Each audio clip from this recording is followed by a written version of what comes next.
বিশ্ব ফুটবলের সবচেয়ে বড় মঞ্চে আবারও ইতিহাস লিখলেন লিওনেল মেসি। বিশ্বকাপের প্রথম ম্যাচেই দুর্দান্ত পারফরমেন্সে আলজেরিয়াকে ৩-০ গোলে হারিয়েছে আর্জেন্টিনা। আর এই ম্যাচের সবচেয়ে বড় নায়ক ক্যাপ্টেন লিওনেল মেসি।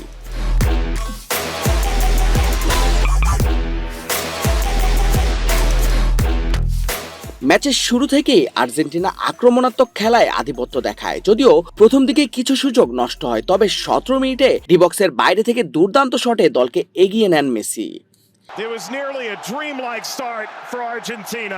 দ্বিতীয়ার্ধে ফিরে এসে আবারও বিধ্বংসী হয়ে ওঠে আর্জেন্টিনা। প্রতিপক্ষ গোলরক্ষকের ভুল কাজে লাগিয়ে দ্বিতীয় গোল করেন মেসি, যা তাকে নিয়ে যায় নতুন এক রেকর্ডের দোরগোড়ায়।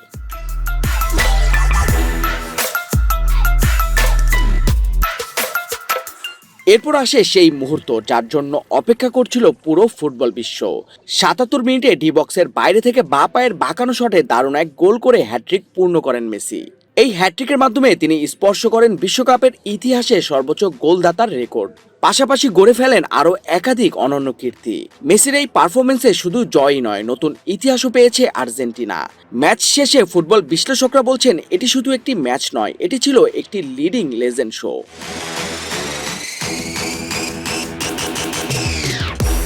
আর্জেন্টিনা বিশ্বকাপে যাত্রা শুরু করলো দারুণ এক জয়ের মাধ্যমে।